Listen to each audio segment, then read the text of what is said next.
கரூர் மாவட்டம் கொடுமுடியில் பொறியியல் கல்லூரி மாணவி சோனாலியை அதே கல்லூரியில் பயின்ற முன்னாள் மாணவர் உதயகுமார் வகுப்பறையில் நுழைந்து படுகொலை செய்தார். ஒருதலை காதலால் இந்த படுகொலை சம்பவம் நிகழ்ந்திருக்கலாம் என்று தகவல்கள் தெரிவிக்கின்றன.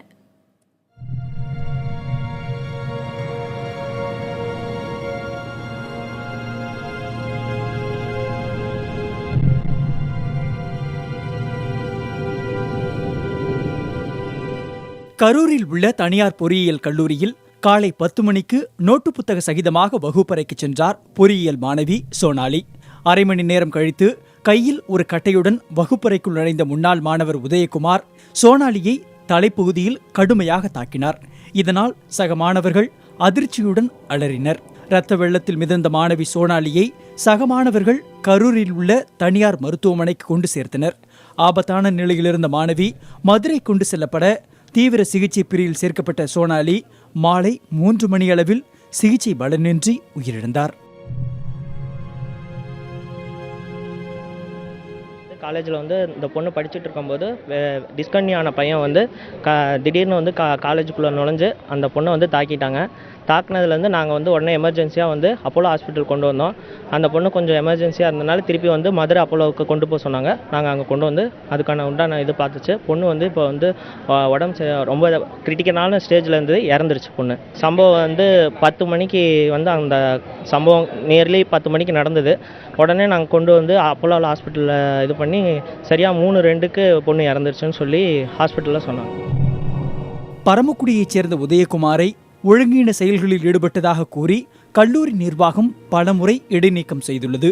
முறையான வருகை பதிவேடு இல்லாததால் கடந்த ஆண்டு உதயகுமார் படிப்பை நிறுத்தியுள்ளதாக கூறப்படுகிறது.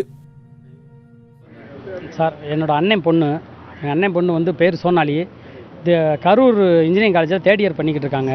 சிவில் பண்ணிக்கிட்டு இருந்தாங்க. அவங்க படிச்சுக்கிட்டு இருக்கும்போது அந்த காலேஜ்லேருந்து ஏற்கனவே டிஸ்கண்டினியூ ஆகி வெளியேறின பையன் ஒரு ஸ்டூடெண்ட் எப்படி உள்ளே வந்தான்னு தெரியல. ஏதோ மறுபடியும் படிக்க போகிறேன் ஏதோ ஒன்று போய் சொல்லி உள்ளே கிளாஸ் ரூமில் படிச்சுக்கிட்டு இருந்த பொண்ணை கட்டையை கொண்டு அடித்து ரொம்ப உயிருக்கு சேதமாகி அங்கேருந்து அப்போலோ ஹாஸ்பிட்டலில் சேர்த்து அங்கே முடியாமல் அங்கேருந்து மதுரை அப்போலோ ஹாஸ்பிட்டல் கொண்டு வந்திருக்காங்க. கொண்டு வந்த இடத்துல உடல்நிலை சரியில்லாமல் பொண்ணு இறந்து போச்சு. அங்கே இறந்து தான் சார் என் பேத்தி இங்கே தூக்கிட்டு வந்திருக்காங்க. இந்த நடவடிக்கை என் பேத்திக்கு காலேஜில் பிரின்சிபால் எல்லாரும் சேர்ந்து ஏதாச்சும் நடவடிக்கை வரணும் சார். அந்த பையனையும் பிடிச்சி கேஸ் போட்டாலும் அந்த பையனை விடக்கூடாது சார். இதே மாதிரி தான் அடுத்த பிள்ளைக்கெல்லாம் நடக்கும். எப்படி சார் ஒப்பீனியன் இல்லாமல் அவங்க இந்த கட்டையை கொண்டுட்டு போவாங்க உள்ளுக்குள்ள எல்லாரும் இருக்க மாட்டேதான் சார்.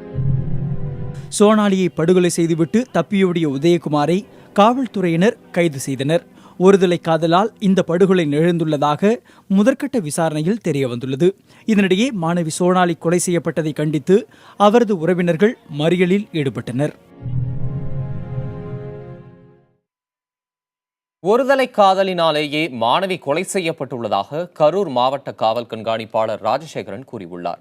கரூரில் செய்தியாளர்களிடம் பேசிய அவர் இதனை தெரிவித்தார். அந்த காதலை நிராகரிச்சதா சொல்லி அந்த வகுப்பறையில் நுழைஞ்சு ஒரு கட்டையில் சற்று எதிர்பார்க்காத அளவுக்கு அவங்கள நிலைகுலையாக வச்சு படுகாயம் ஏற்படுத்தியிருந்தார். இந்த சம்பவம் நடந்தோன்னே அந்த மாணவி இங்கே கரூரில் உள்ள ஒரு தனியார் மருத்துவமனையில் அனுமதிக்கப்பட்டார். இப்போ அங்கேருந்து மதுரைக்கு ஒரு தனியார் மருத்துவமனைக்கு கொண்டு செல்லப்பட்டார். இப்போ அங்கே அவர் இறந்துவிட்டார்.